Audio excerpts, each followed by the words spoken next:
Hey, welcome back to the Artie Lange Show. I'm sitting here with one of the best in the business, my buddy, the great comedian Jim Norton. Jim, what's up, buddy? Thank you, man. That was very nice. So you were great today, by the way. I stopped in just to see Jerry Lewis, and I forgot you were on it. You were really, really funny. Well, no, we had a great. Every time I'm on a roast with you, you're always like amazing. I don't know why they just don't. You're on like their first call every time, but because we just did the Anthony Bourdain thing a couple of months ago. Oh, and right, you right. destroyed. But no, it was a great show, busy moment. I didn't get a chance to say hi to you because you were talking to Jerry Lewis. That's a nice way to say I was stalking Jerry Lewis. No, it was fun. So that was kind of cool. So you went to just take a picture with Jerry. He's such a it's like, you know, the guy is obviously he's a legend. It's very rare that you hear he's going to be in a place where I know people who can introduce you can me. go. Yeah, right. And I always heard stuff like he's kind of skittish and hard to talk to. He's a guy you hear every spectrum of every kind of story about. You know, like he's an ass, he's this, that. But God, I met him this afternoon for the first time.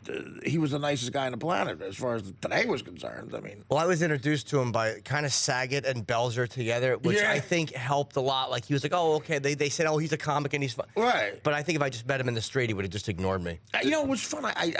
I'm sorry, John, real quick. I just want to say it was fun today because at the end of that roast, I'm walking, and it was nice, like our generation of comedians. It was kind of it's nice to be a part of that. Like when you're at that event because you know you're going to somebody tells you to come and you're going to say hi. I was walking out, I was with Jeff and Sarah, and I saw you talking to Jerry Lewis, and I'm sitting there, I'm going, it's kind of cool that we're all together every once in a while. Events like that are cool because you get together with other guys you respect from our generation. It's our generation of comedians, and you're already seeing the new guys now. Yeah. Like it's so funny how, I don't know if you're noticing this at the clubs and everything, but I know from doing the show, a lot of new guys come on, and there's already guys who are 28 years old or almost 20 years younger than us. Like we're like what those guys were. We're like what Belzer was when we were starting out. You're giving yourself, what you're saying right now is the speech I give myself every night when I look up at that rafter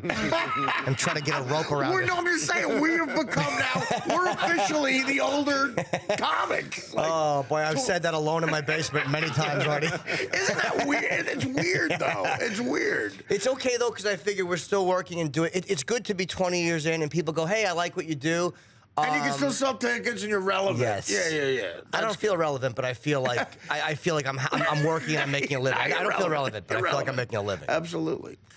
John? I was just wondering, you guys count your blessings, though, because there are some, endeavors out there like what I was doing where once you break down, you can't do it anymore. I mean, you guys can do this forever. And the more you do it, the better you get. Football, though. That's true. That's true. But it's hard to, imagine if tomorrow you woke up and someone said you're just not allowed to do comedy anymore. That happens in show business. Yeah.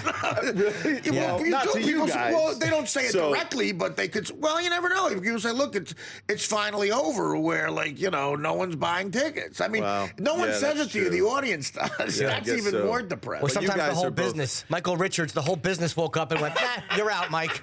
Oh my God, that's true. horrifying. Yeah, that's horrifying. Yeah, what happened to him? Well, he said the N-word 83 times. That's right. That's and he said it in anger. You forgot about that? Funny. That's right. Exactly. I forgot. I'd still take football, though. I'd still take football. I would still take a cool football career. And what did you do? I played some football. I think a lot of. I mean, this guy was 7 years. Raiders and the Eagles. Yeah. So But you guys get to keep doing it, and you're both doing well. But my question was, were you dry humped by Jerry Lewis today? No. He humped during me. your interaction. He humped me. I not only would I have taken it, but I would have gone belly down. Sure. If he wanted me to. For pictures. Without a maybe doubt. some video. So did you when you went up to him and you asked him, was he gracious? Did you get a good picture? Yeah, well, when I think it was Saget or Belzer who said, "Oh, he's a really good comic." They just gave me a nice intro, and he goes, "Oh, nice." And I said, it's so nice to meet you. I'm like, do you mind if we took a photo? I had the camera ready and everything. And Saget goes, well, if you take mine, I'll take yours.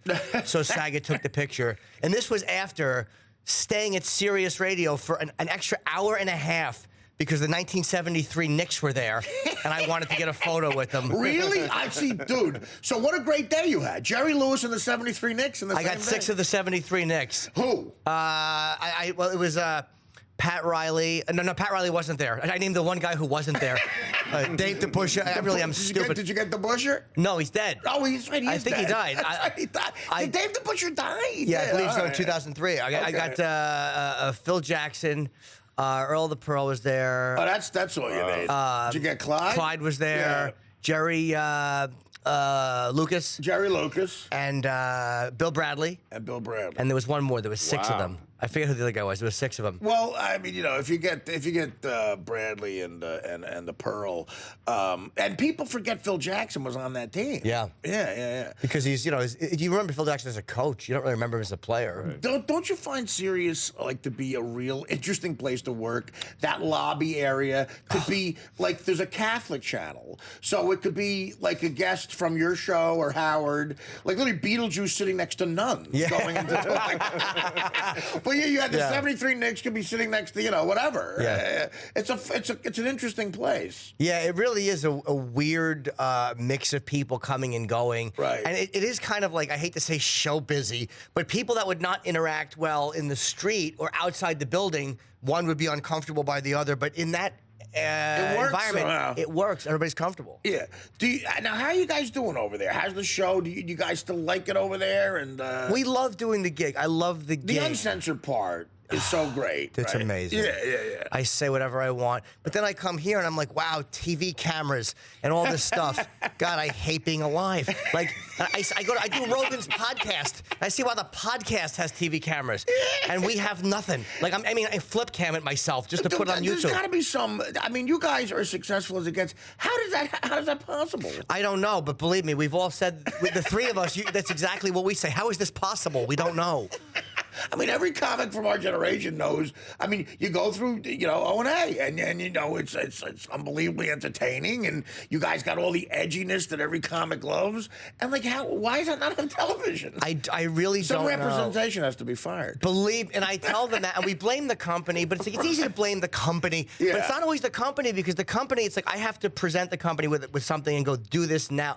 Managers and agents are usually not responsible for my failures. Right. A manager and agent is like a cab driver. It's like I tell them, take me here, and they take me there. You know what? Here, I got to tell you, that's a real wise way of looking at it, but I don't know about you, but it took me a long time to figure that out. I was so naive. I felt the first time I got a big-time, whatever you call a big-time manager is, or agent, especially when I had both of them together, that I just had to wait back, and they were going to be the architect of everything. Right. They're going to say, okay, all right, you got a gig in St. Louis tomorrow. There's going to be a bunch of cameras there. You're going to film a special. You just have to do your act, and then you're going to edit it, blah, blah, and it'll be out. No, you really do. You have to realize that, no, you have to hold their hand and make sure and light a fire under their ass. It took me years to figure out they weren't going to do that. Yeah, they don't no one lights a fire under their own ass. You have to call them and go, hey, stupid, what about that audition? And you literally have to do that. Oh, no, we're swapping phone calls. Oh, yeah, that's what they always say when they forgot. Oh, no, we're just trading calls. I'm waiting for a call. And then they call immediately and go I forgot to call you. So, yeah, you have to stay on them. And we can't just blame the representation because... No, you can't. And Otto and George taught me that. Otto Peterson said they're all cab drivers. If they're not taking you where you want to go, get out and get into another cab. Otto is some kind of genius. He is? He is. He Brilliant. absolutely is. Because I remember the first time I saw Lucky Louie, Louis C.K.'s HBO show. And the first time I saw you and Louie, and who was that other great actor, the heavyset guy with the cabbie hat that always was on Lucky This is why I love Artie, because you said that other great actor, which implies that me or Louie were one. Dude, Thank you. I'm about to tell you. That's Mike Haggerty. Okay, Mike Haggerty. The first time I saw you 3 guys in one of those in the park, and just the look of it and how funny you guys were, the timing, really, well-honed comics who know how to tell a joke, deliver it great. The first time I saw it, I said, first of all, I thought that show was going to be huge, and I thought Survivor was going to be one episode, so my finger's not on the pulse. But, whatever, it was great, and it didn't happen. But, again, I specifically said, oh, God, Jimmy, this is going to be amazing for Jimmy. And look, you got a great career, but I thought you were going to be the next Jason Alexander on a sitcom. No, here's what to remember. Everything I touch dies. I really am a black spot on the X-ray of fun. Everything I touch just collapses in shame and misery. Well, we're happy to have you here. I'm telling you, that's not true. I'm an odor. I waft in and I You've wreck been everything. on a big hit radio show for over a decade. Do you know what happened when I first went on it? We got kicked off the air Oh, well. for 2.5 years. Let me ask you something. How long after you got on there did that happen? It was a couple. I got on in like 2000, and what Yeah, you finally. were on a while. Oh yeah, and what Yeah. finally cemented me is I got arrested. Me and Louis Black went to jail for 27 hours on that Voyeur bus in 2000 or 2001. You and Louis Black got arrested together. For the Opie and Anthony show, yeah, we spent the night in jail, 27 hours in jail. What? Explain. Give me the details of that. There was a For the bus full of audience. naked girls. The Right. O&A did not sponsor it, but they just kind of came in to promote it. Okay. And it was glass all around the bus, and I was like a three-time a week guest. So me and Louis went on to call in with O&A's producer and a bunch of guys and just give reports. Yeah. CNN gets on the bus, and I guess. CNN got on the bus? Oh yeah, it was. The cops were following us down the street. I mean, we Okay. had fans. It was a massive. It was just in Midtown Manhattan? Yeah, it was, Okay. it was right before Christmas, and we're driving up 6th Avenue, and there's 50 cops, Yeah. all white shirt, like lieutenant, captain shirt cops. Apparently, Giuliani had heard about it and was furious. We Right. got close to Clinton's motorcade route, which we didn't know, so we were all arrested, and we spent the night in jail. And then Opie said to me, he goes, "Dude, you're made. Anytime you want to come in. We're going to get you paid." Oh, that's nice. And that was how I started getting paid. So when Sex for Sam happened, I was in the studio. I'm like, I'm okay, not so you going were- out on the field again. You were in the studio during the church thing. Yeah, but I would not go out again. Okay. I have a question on that. Were the naked individuals sent to jail as well? They were just Naked? topless, and thank God they were all of age. So there was nothing. Yeah, Thank God for that. they weren't with You'd be us. getting out today. Oh, dude, it was. And there's one that I was so attracted to her breasts. I thought about her for 10 years.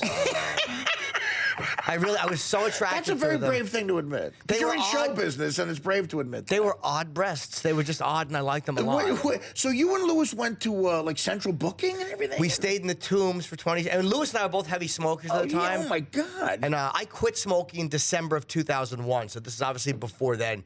And jonesing for a cigarette was the absolute worst. Was craving a cigarette, and nobody bothered us though because there was like 9 of us, and they all thought it was kind of cool that we were there for naked girls. Yeah. So they were like, they wanted to hear about why we were there as opposed to smashing us in the face. And we were released, and I went right to Dangerfields. I had spots at Dangerfields, and I made it by like 20 minutes. That's a comic. That's a